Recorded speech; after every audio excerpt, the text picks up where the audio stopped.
Development और writing now mainly the spoken जो भी वो लोग बोलते थे that was transferred into written form, मतलब बेसिकली उसी चीज़ को ही लिखा जाता था। अब उस टाइम में ये होने लगा कि जो मेनली जो टैबलेट्स थे एंड वो सब डेवलप होने लगे, जो टेम्पल्स जो उरुक जो उनकी सिटी थी उस टाइम में, वहाँ पे जो टेम्पल्स इस्टेब्लिश होने लगे, तो वहाँ पे जैसे उनके रिकॉर्ड्स रखने के लिए उस वो टैबलेट्स में लिखे गए थे। एंड उस टाइम में जो मेनली जो मेसोपोटामियन स्क्राइब्स थे वो लोग क्या करते थे कि एक वेट स्लैब जो क्ले का बना होता था वो लेते थे, तो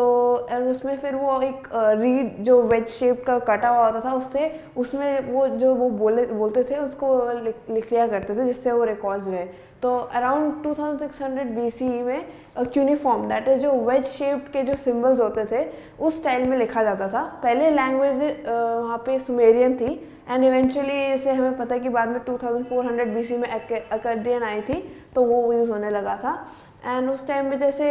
मेन यूजेस थे जैसे कि ऑफिशियल डॉक्यूमेंट्स बनाना या फिर जैसे किंग्स की जो प्रेज करते हुए जो स्टोरीज होती है वो लिखी गई थी, तो उनका उस टाइम में वो सब यूज़ था। फिर इवेंचुअली जो उस टाइम बेसिकली जो मेन सिस्टम ऑफ राइटिंग थी वो क्यूनिफॉर्म थी जो पहले मेंशन किया था वेज शेप वाला। एंड उसमें सबसे इंपॉर्टेंट ये बात थी कि उसमें जैसे आजकल के मॉडर्न लैंग्वेजेस में जैसे जापानीज या चाइनीज़ होती है जिनमें सिलेबल्स इंस्टेड ऑफ लेटर्स जो यूज़ किए जाते हैं वैसा वाला सिस्टम उन्होंने यूज़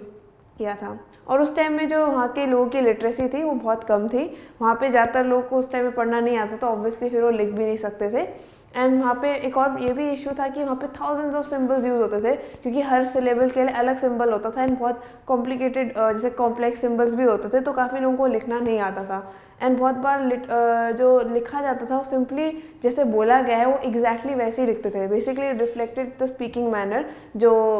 जिस बंदे ने बोला है वो बिल्कुल वर्ड टू वर्ड वैसे ही लिखा जाता था। एंड उस टाइम में जो राइटिंग के मेन यूज़ उस टाइम में मेनली ये था जैसे उस टाइम में जो एनमर्कर करके उनका जो एम्परर था उस टाइम में एक बहुत फेमस स्टोरी है कि उस टाइम में वो किसी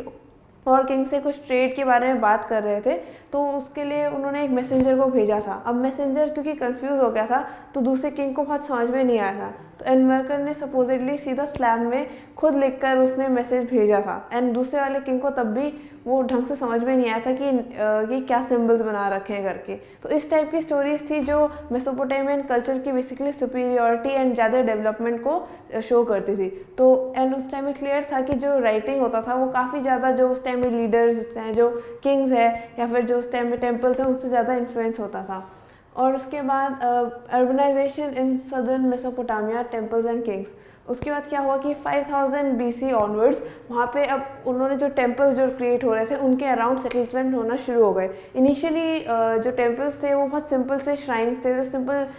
बेक्ड ब्रिक से बनाए जाते थे। Mainly temples were the residence of gods जैसे जो मून गॉड था और या फिर जो लव एंड वॉर की गॉडेस थी इनाना, उस टाइप के गॉड्स के लिए बेसिकली उनका वो श्राइन था। वहाँ पे क्या होता था कि लोग जैसे ऑफरिंग्स करते थे एंड इवेंचुअली बाद में ट्रेड्स के सेंटर बनने लगे जो मैं बाद में भी एक्सप्लेन करूँगी। वहाँ पे जो गॉड्स थे they were considered basically owner of all the lands and the resources, जितने भी जैसे एनिमल्स लोग वो सब उनके अंडर ही कंसिडर किए जाते थे जैसे रूलिंग फिगर की तरह उस सेंस में। तो इसलिए लोग आके और ऑफरिंग्स करते थे एंड उसके डेवलपमेंट में फोकस करते थे। मेन फीचर्स जो टेम्पल्स में थे जो पहले छोटे हुआ करते थे इवेंचुअली वो एक्सपैंड होना शुरू हुए एंड उनमें बेसिकली काफ़ी सारे रूम्स होते थे around centered around an open courtyards and वहाँ पे जो आउटर वॉल्स होते थे ये used to go in and out at regular intervals जो नॉर्मल हाउसेस में नहीं होते थे। तो they were like the main important features of structural features of temples. और उस टाइम में एक और इम्पॉर्टेंट चीज़ ये होने लग गई कि जो प्रोड्यूस जितना लैंड का होता था जैसे ऑयल जो निकलता था या फिर जो भी मटेरियल क्लॉथ वाला होता था वो सब वहाँ पे उस टाइप के प्रोड्यूस सारे टेम्पल्स में प्रोसेस करना शुरू हो गए। जैसे उन सब का वीविंग करना या फिर ऑयल प्रोसेसिंग ये सब चीज़ें वहाँ टेम्पल्स में टेक प्लेस करना शुरू हो गई एंड उसके थ्रू वो मेन एक अर्बन इंस्टीट्यूशन की तरह बन गए क्योंकि वहाँ पे इतने इंपॉर्टेंट इकोनॉमिक एक्टिविटीज़ हो रहे थे। एंड ऑल्सो उस टाइम में ये था क्योंकि वहाँ का जो सिंस वहाँ जो पूरे मेसोपोटामिया का जो पूरा ज्योग्राफी है उसमें जैसे रिवर्स हैं और मतलब उनका काफ़ी फोकस एग्रीकल्चर में था, तो काफ़ी बार से क्रॉप्स डिस्ट्रॉय हो जाते थे या फिर इवन एंड और वहाँ पे सिंस लीडरशिप काफ़ी चेंज होती थी, क्योंकि काफ़ी सारे चीफ्स रेबेल करके जैसे एक दूसरे को ओवरथ्रो करते थे, तो किसी का भी कोई परमानेंट वैसे स्टेटस नहीं था and it used to be very volatile. तो वही होने लगा कि इवेंचुअली जो लीडर्स थे अपने आप को ज़्यादा स्ट्रॉन्ग दिखाने के लिए एंड दिखाने के लिए कि वो लोगों के लिए केयर करते हैं, तो उन्होंने क्या करना शुरू किया कि ज़्यादा उन्होंने अपने रिसोर्सेज और जितना वो लूट उनका और जगह से आता था उन्होंने सारा टेम्पल्स को और ज़्यादा ग्रैंड एंड ब्यूटीफाई करने में लगा दिया। अब क्या हुआ कि उन्होंने और जैसे जो जितने भी लोग थे उन लोगों को इंकरेज किया कि वो टेम्पल्स के पास सेंट्रल हो, क्योंकि जितने ज़्यादा लोग होंगे उनके सिक्योरिटी के लिए भी अच्छा होगा एंड ऑल्सो कि जो लीडर्स होंगे वो ईजिली आर्मी को कभी भी व्हेन रिक्वायर्ड बना सकते हैं। एंड उस टाइम में उर के अराउंड भी एक बहुत उन्होंने वॉल तब भी डेवलप कर लिया था। एंड ऑल्सो उस टाइम में ये भी हुआ था कि सिंस जितने प्रिजनर्स ऑफ वॉर थे या फिर even normal people they were encourage to work for the temple, तो उसके बदले में उन्हें राशन दिया जाता था। तो बेसिकली उनका लोगों को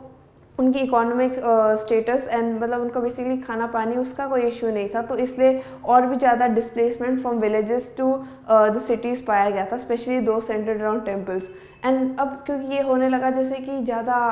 आर्किटेक्चरल या फिर और भी जैसे क्राफ्ट्स उस चीज़ों का डिमांड बढ़ने लगा, तो उसके वजह से क्योंकि जैसे कह रहे थे कि और नए टाइप के पिलर्स या फिर ज़्यादा स्ट्रॉन्गर स्ट्रक्चर्स, तो उसके वजह से उस डिमांड की वजह से इवेंचुअली मोर और भी टेक्नोलॉजिकल एडवांसमेंट होने लगा। वो लोग और जो लोग जिन लोगों को जाना था वो और कंट्रीज जाकर और नए टाइप ऑफ स्टोन्स एंड वो सब लाए। तो इवेंचुअली इस पूरे प्रोसेस के थ्रू बेसिकली क्या हुआ कि